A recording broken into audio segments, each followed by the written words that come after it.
संस्कार की बातें चैनल में आपका स्वागत है। आज हमारी वीडियो का विषय रहेगा भगवान विष्णु को प्रिय श्री विष्णु पुराण की कथा का अध्याय। इसे आप नियमित रूप से सुने और सुनने के बाद कमेंट बॉक्स में जय विष्णु भगवान, जय माँ लक्ष्मी जरूर लिखें। यदि आपने हमारे चैनल को अब तक सब्सक्राइब नहीं किया तो जरूर करें और बेल आइकन दबाना ना भूलें ताकि आपको हमारी आने वाली सभी वीडियोस की जानकारी सबसे पहले हो सके। जब भी विष्णु पुराण को सुनो तो इसे पूरा सुनो ताकि आप पर भगवान विष्णु की पूर्ण कृपा बरसे। श्री मैत्रेय जी बोले, हे द्विजराज, सर्ग के आदि में भगवान ब्रह्मा जी ने पृथ्वी, आकाश और जल आदि में रहने वाले देव, ऋषि, पितृगण, दानव, मनुष्य, तिर्यक और वृक्ष आदि को जिस प्रकार रचा तथा जैसे गुण, स्वभाव और रूप वाले जगत की रचना की, वह सब आप मुझसे कहिए।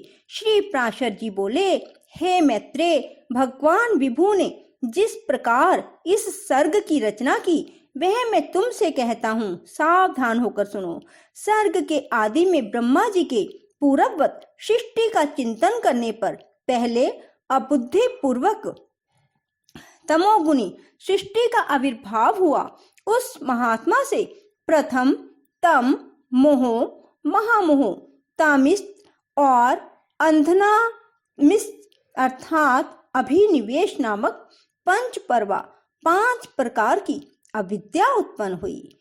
उसके ध्यान करने पर ज्ञान शून्य, बाहर भीतर से तमोमय और जड़ नगादि, वृक्ष, गूलम, लता, विरुद्ध, तृण रूप 5 प्रकार का सर्ग हुआ।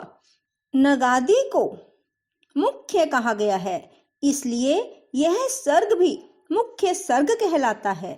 उस सृष्टि को पुरुषार्थ की असाधिका देखकर उन्होंने फिर अन्य सर्ग के लिए ध्यान किया तो तिर्यक स्त्रोत सृष्टि उत्पन्न हुई। यह सर्ग तिरछा चलने वाला है, इसलिए तिर्यक स्त्रोत कहलाता है। ये पशु, पक्षी आदि नाम से प्रसिद्ध है और प्राय तमोमय रहित, अनुचित मार्ग का अवलंबन करने वाले और विपरीत ज्ञान को ही यथार्थ ज्ञान मानने वाले होते हैं।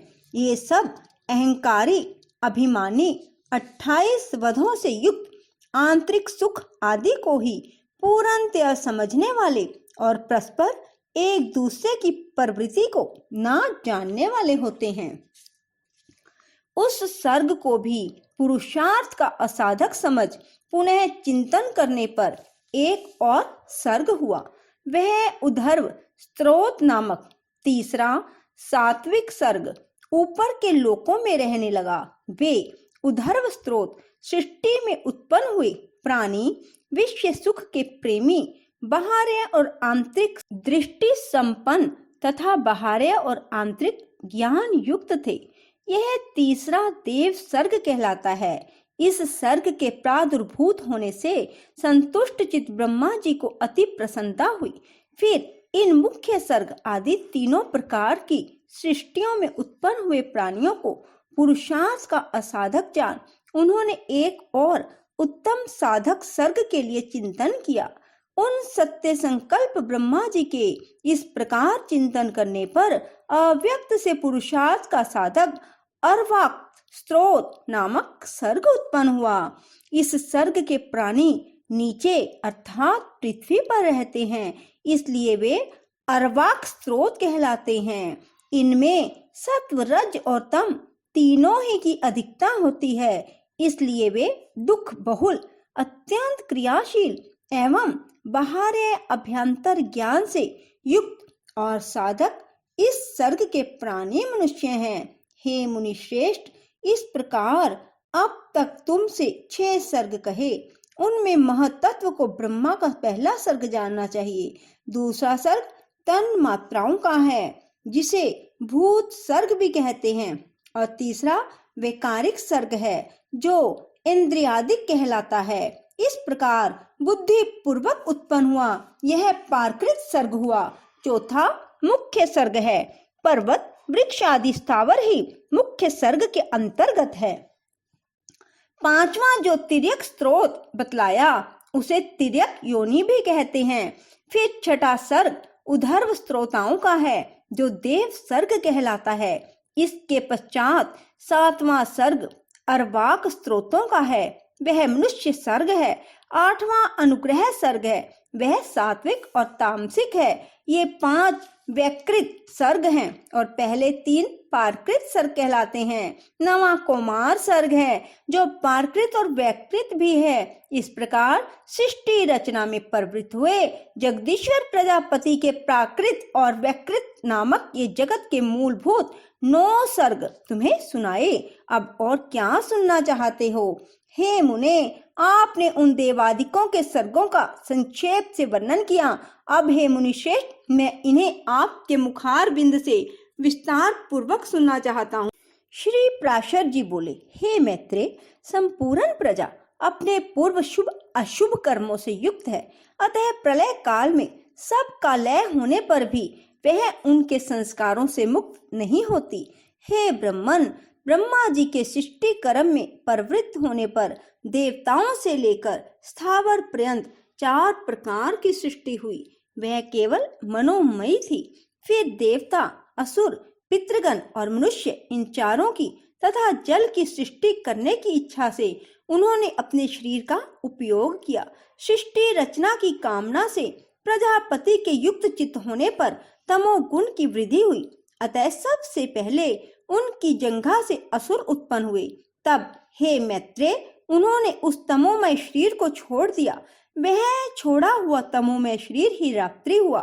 फिर अन्य देह में स्थित होने पर सृष्टि की कामना वाले उन प्रजापति को अति प्रसन्नता हुई और हे द्विज, उनके मुख से सत्व प्रधान देवगण उत्पन्न हुए। तदंतर उस शरीर को ही उन्होंने त्याग दिया। वह त्यागा हुआ शरीर ही सत्व स्वरूप दिन हुआ। इसलिए रात्रि में असुर बलवान होते हैं और दिन में देवगणों का बल विशेष होता है। फिर उन्होंने आंशिक सत्वमय अन्य शरीर ग्रहण किया और अपने को पितृवत मानते हुए पितृगण की रचना की। पितृगण की रचना कर उन्होंने उस शरीर को भी छोड़ दिया। वह त्यागा हुआ शरीर ही दिन और रात्रि के बीच में स्थित संध्या हुई। तत्पश्चात उन्होंने आंशिक रजोमय अन्य शरीर धारण किया। हे द्विजश्रेष्ठ, उससे रजः प्रधान मनुष्य उत्पन्न हुए। फिर शीघ्र ही प्रजापति ने उस शरीर को भी त्याग दिया।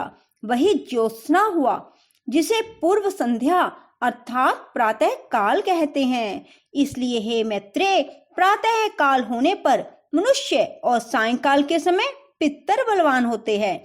इस प्रकार रात्रि, दिन, प्रातः काल और सायंकाल के चारों प्रभु ब्रह्मा जी के ही शरीर हैं और तीनों गुणों के आश्रय हैं।